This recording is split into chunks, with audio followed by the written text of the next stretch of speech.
Nous sommes à Dax, pas en plein centre-ville bien évidemment, mais en bordure, dans une aire où nous avons beaucoup de place parce que nous avons besoin de répartir la charge pour limiter les charges dans chaque dépôt et s'il y a une explosion, que les autres dépôts ne soient pas touchés. Il y a des baraques non pyrotechniques, la menuiserie, les dépôts de tubes et autres. Ensuite, il y a les ateliers et ensuite, il y a la zone des dépôts, dans lequel on va stocker les produits en attendant de les utiliser, de les monter, de les utiliser.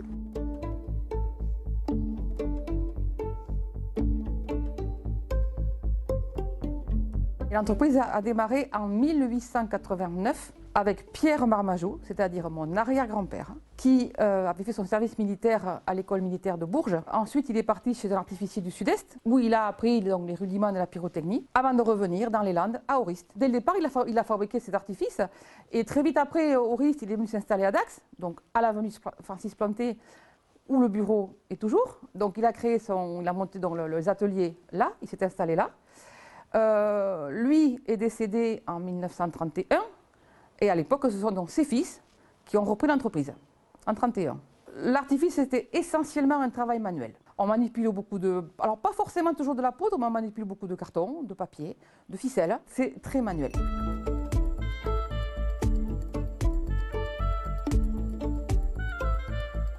Déjà, pour faire un feu d'artifice, il y a plusieurs types de feux d'artifice, du petit feu d'artifice de jardin jusqu'au grand feu d'artifice pour les villes. Tout ça ne se gère pas de la même façon. Un petit feu d'artifice de jardin, F1, F2 ou F3, ça c'est la classification, ça va être des gens qui peuvent utiliser par eux-mêmes. Ensuite, il y a ce qu'on appelle les feux F4. Les feux F4, là, ils doivent être tirés, alors supervisés par un artificier F4, donc qualifié, qui a fait un stage, et en général il vaut mieux qu'il ait de l'expérience. Pour faire ce feu-là, on va faire un devis, une fois qu'il sera accepté, il va falloir faire une demande à la préfecture, et ensuite le jour du feu d'artifice, on arrive avec les pièces qu'on a montées en usine. Quand je dis monter, c'est les assembler, mettre des retards, on stabilise les batteries, on les installe, on les relie électriquement. Et le soir, on appuie sur les boutons. Il y a des produits qui vont avoir une distance de sécurité de 25 mètres, et il y en a d'autres qui vont en avoir une de 150. Donc ça, évidemment, il faut qu'en amont, on ait vu le site, qu'on ait travaillé tout ça, qu'on sache quels produits on peut mettre, et après on les place suivant leur distance de sécurité, plus loin du public, plus près du public.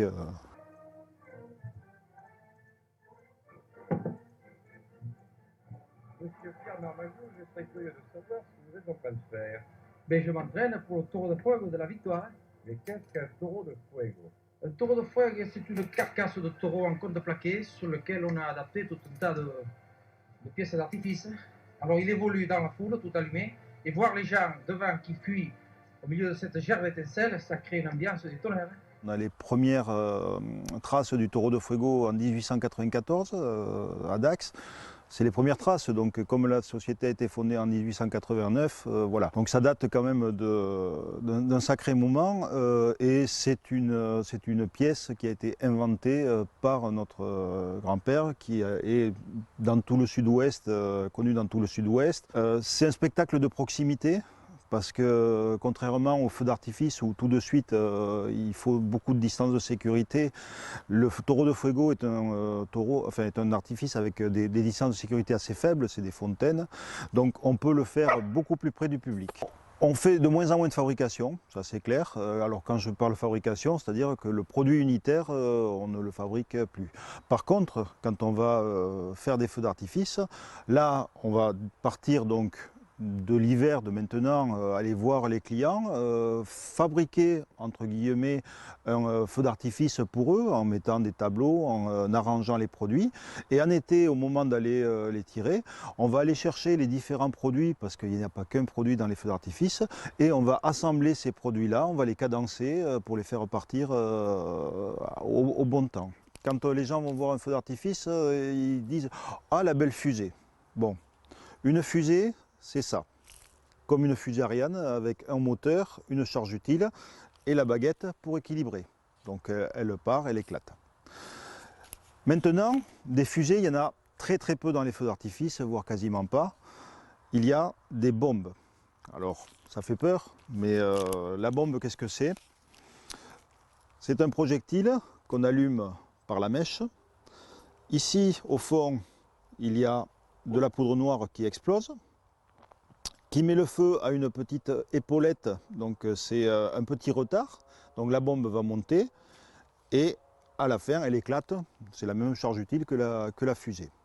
Et cette bombe-là, en fait, on va la tirer dans un mortier, qui en fait est un tube fermé au fond.